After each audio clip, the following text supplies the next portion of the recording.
Good afternoon बच्चों।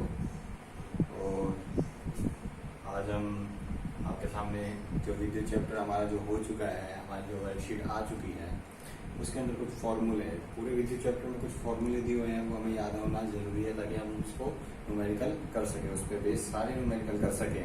तो उसके लिए हमें सबसे पहले हम शॉर्ट में ये सारे एक बार फॉर्मूले देख लेते हैं। आपको पता चल जाएगा उन फॉर्मूलों को याद रखना है, उनके मात्रक याद रखने हैं, उनके फॉर्मूले याद रखने हैं, और जो सिंबल जो आपको बताए गए हैं, कौन सा सिंबल किस चीज का है, ये ध्यान रखना है।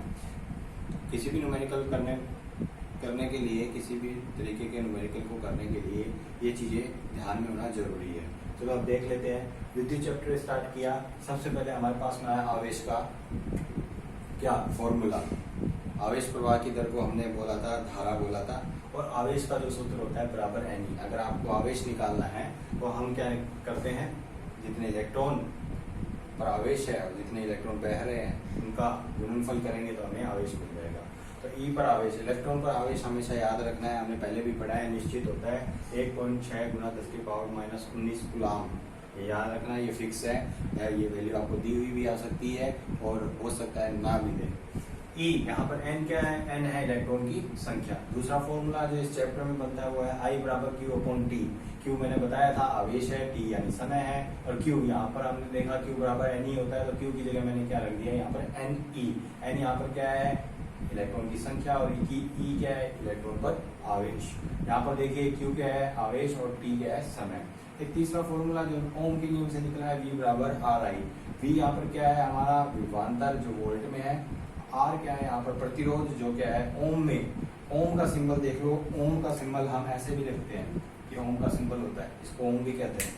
और आई यहाँ पर क्या है, धारा जो क्या किस में मापी जाती है, एम्पियर। ये धारा का मात्रक है, ये विभवांतर का मात्रक है, और ओम किसका मात्रक है, प्रतिरोध का। एक फॉर्मूला ये बनता है, यहाँ से हम दो फॉर्मूले को निकाल सकते हैं। वी बराबर आर आई, अगर आर निकालना है तो आई इधर आ जाएगा, तो वी अपॉन आई, आर बराबर वी अपॉन आई। अगर मान लो आपको आई निकालना है तो आई यहीं पे रहेगा, आर यहाँ पर चला जाएगा, पक्षांतरण होगा, वी अपॉन आर। आई बराबर क्या हो गया, वी अपॉन आर। तो ये तीन फॉर्मूले ओम के नियम के। श्रेणी क्रम में तुल्य प्रतिरोध अगर ज्ञात करना है तो हम जब श्रेणी क्रम में R1, R2, R3 ऐसे असंख्य अगर प्रतिरोध तार को आपस में श्रेणी क्रम में जोड़ देते हैं तो तुल्य प्रतिरोध होगा, उसका फॉर्मूला है R बराबर R1 plus R2 dash dash dash आगे तक जितने तार जुड़े होंगे उन सभी के प्रतिरोध को हम जोड़ देंगे। इसी प्रकार समांतर क्रम में जो तुल्य प्रतिरोध होगा 1/R बराबर R1 प्लस 1/R2, और आगे तक चलेगा जितना हमारे तार समांतर क्रम में जुड़े हुए हैं उन सभी को जोड़ दिया जाएगा। अब यहाँ पर देखो एक प्रतिरोधकता, बहुत ही इंपॉर्टेंट शब्द है। प्रतिरोधकता का जो फॉर्मूला है R बराबर रो, इसे बोला जाता है रो, इसका नाम है रो। रो बराबर L अपॉन A, ये फॉर्मूला याद रखना है। और इसका जब रो, इसको बोला जाता है प्रतिरोधकता। इस रो से अगर हमें मात्रक निकालना है तो रो से जब मात्रक निकालोगे तो पक्षांतरण करोगे A और इंटू R, और L चला जाएगा R और A के पैरों में, तो रो बराबर R अपॉन A। R का मात्रक हमने यहाँ पर पढ़ा ओम होता है, क्षेत्रफल का मात्रक हमें पता है मीटर स्क्वायर होता है, और L क्या होता है यहाँ पर लंबाई, और लंबाई का मात्रक होता है मीटर।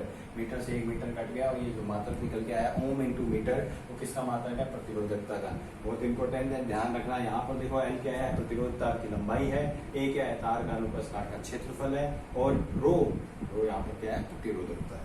अब देखिए एक और है फॉर्मूला महत्वपूर्ण, विद्युत शक्ति, जिसे P से हम प्रदर्शित करते हैं। P बराबर शक्ति बोला जाता है कार्य करने की दर, W अपॉन T। W क्या है, कार्य, और T क्या है, समय।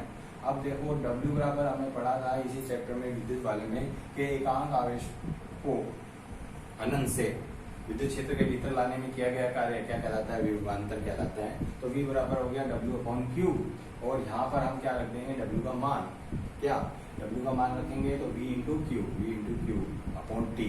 अब देखिए यहाँ पर Q हमने पहले यहाँ पर पढ़ा था, Q बराबर क्या होता है, I बराबर होता है Q अपॉन T, और Q निकालना है तो I इंटू T।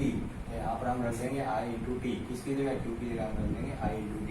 एक T से T कैंसिल हो गया, तो एक शक्ति का फॉर्मूला तो आ गया P बराबर VI।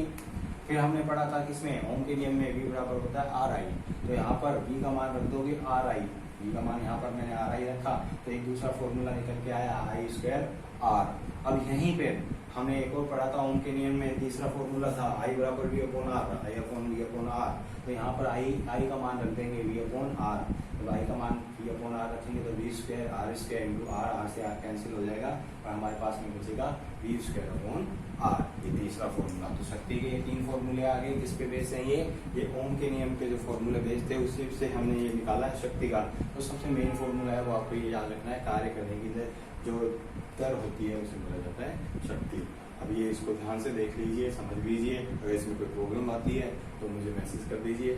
साइंस हेल्प डेस्क के नाम से मैंने ग्रुप बनाया हुआ है।